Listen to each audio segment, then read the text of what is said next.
TheoTrade. This is Don Kaufman. May 10th, 2021. 7 minutes to go to the cash close here on this Monday afternoon with some fairly heavy sell-side activity inside of the Nasdaq, really kind of striking fear into the hearts of the dip buyers.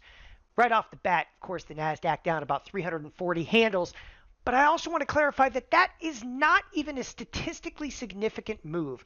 What I mean by that is, hey, listen, people, when we start talking about statistical significance in the marketplace, you got to be moving north of like 3% type moves. Here we have, 2.5%. Nevertheless, okay, on a point-by-point basis, this is definitely striking some fear.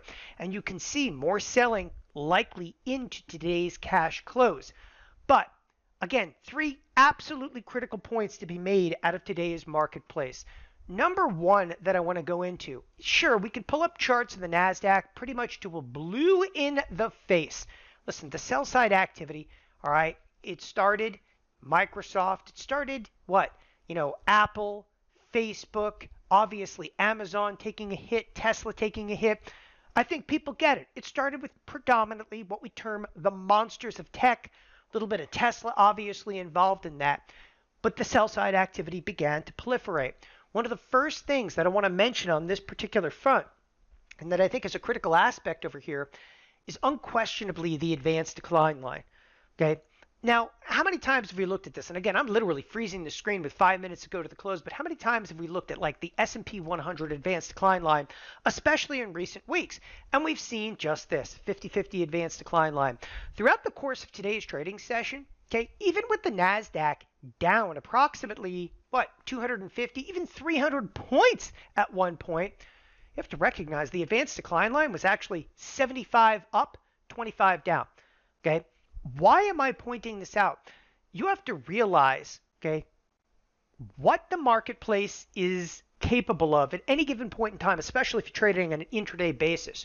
And when you're looking at this from an advanced decline line perspective, I think a lot of people are probably thinking to themselves right now, they're like, hey, he's right. That's not that bad of an advanced decline line. No, that's absolutely horrific.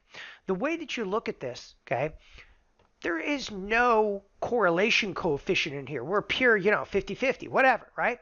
Can you imagine that the damage that could be done to the S&Ps if we were to actually kick correlation into high gear? What I'm getting at with this, again, if there was, for instance, 100 stocks trading to the downside today, those S&Ps would easily be down, 100, 150? Okay, that the financials throughout the course of today's trading session, the financials, they haven't just held the markets up. They've actually been stellar. Well, until the last couple of minutes when they're starting to see some sell-side activity into today's close. Nevertheless, this is not a positive. This is an absolute definitive negative inside of today's marketplace, that the market, the capacity, if you will, for the market to fall this far with the fact that the advanced decline line is 50-50 shouldn't exactly make you feel warm and fuzzy, okay, inside. And yes, there are absolutely unequivocally some bright areas. We could point out the Caterpillars in here and the Walmarts. And sure, look, there's 50 stocks that are trading to the upside. The banks were relatively strong throughout the course of the day. JP Morgan is still trading higher. Wells Fargo, which I happen to have a position in, is still trading a little bit higher here. Nevertheless, okay, there has been some damage done to this marketplace. And sure, I'm bringing up the financials, which are going to close massively unchanged for the trading day. But to switch gears from that front, again, the first point to be made, the advanced decline line is, how do you put this any other way than the advanced decline line is stellar versus what you're actually seeing, almost a 1% decline inside of the S&Ps, right, with what? A fairly strong advanced decline line. And I've said this time and time again. This marketplace is not rocking until we start to hit higher degrees of correlation. I was bringing this up on the weekend video. This is kind of what I term now a fractured marketplace. All right, pushing that aside, the next critical point to be made. The next critical point to be made will actually deliver you to the QQQs. And again, you can look to a chart all day long till you're blue in the face. Pull up auto expected moves. We are outside the expected move, which means, for all intents and purpose, sell side activity could get extreme out here. Because ultimately what you get, you can start to push around a lot of gamma. Now, if you're looking at the QQQ, okay, and you're thinking, okay, I got it. It's outside the expected move.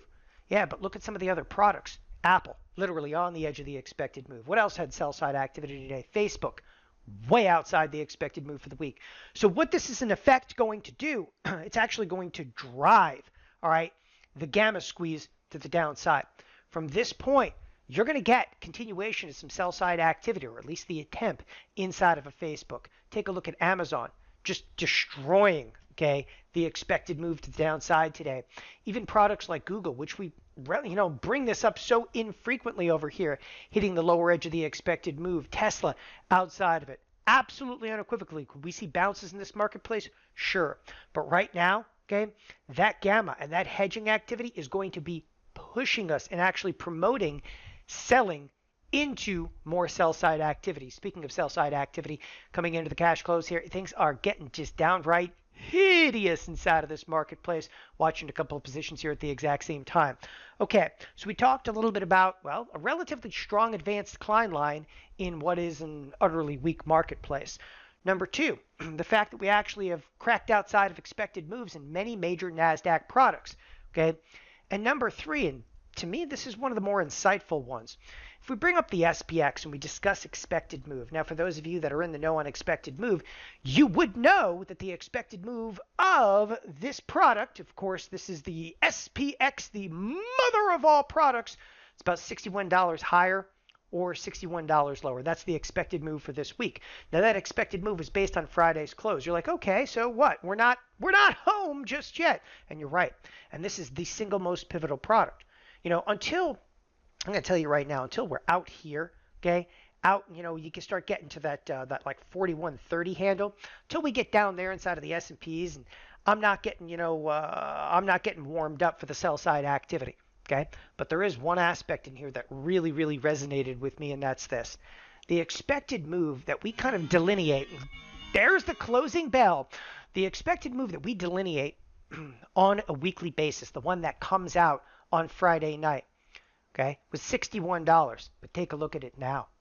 Wake up, people, okay, because that is the single most important thing on your screen right now that very few people are going to pay attention to. Sure, we could talk about the advanced decline line till we're blue in the face. You could look at BACDs, you could look at Fibonacci's, you could look at Bollinger Bands. But not only did we pass through a weekend, we passed through an entire Monday. They expanded the expected move out. And again, one of the best ways to actually, delineate this even further to you, look at Think Back. Think Back is just end of day data. Again, it's end of day data. So this would be the end of day. Ultimately, what? On Friday. This is Friday's closing data. As you can see, non-trading day showing May 7th. If we go ahead and open up the 5-day expiration, you have a $61 expected move on a 12.8% implied volatility. Now we're jacked. Volatility flew in the shorter duration. We've expanded out to a $67 move. People, put your helmet on, because we're going to have some volatility throughout the course of this week. That is precisely what that says. It's one thing to see the expected move expand a little bit. It's another thing when you literally pass through, okay, a weekend, the expected move, okay, comes through an entire trading day, and yet we expand out by another $5. This is indicative, again, of a marketplace that's going to be changed. What you want to look through, and for the remainder of this week, correlation coefficients. This correlation coefficient really starts to grip hold. Those S&Ps are going to get smoked. It's pretty clear the Nasdaq is having some trouble right now. No question about it. I mean, come on. We're not telling you anything new. The Nasdaq's been having trouble where the S&Ps continue to propagate gains. Therefore, the remainder of the week, in very large part, relies once again on the financials. The financials, I've said this over the last few weeks, they got us up here in the S&Ps. It's the financials that drove to all-time highs, and it's the financials that would need to definitively break to see a high correlation coefficient and the market starting to rock to the downside. If you're a dip buyer, keep your hands and feet inside of the vehicle at all times. Thanks everybody for joining us here at TheoTrade. Have a wonderful evening. Bye-bye.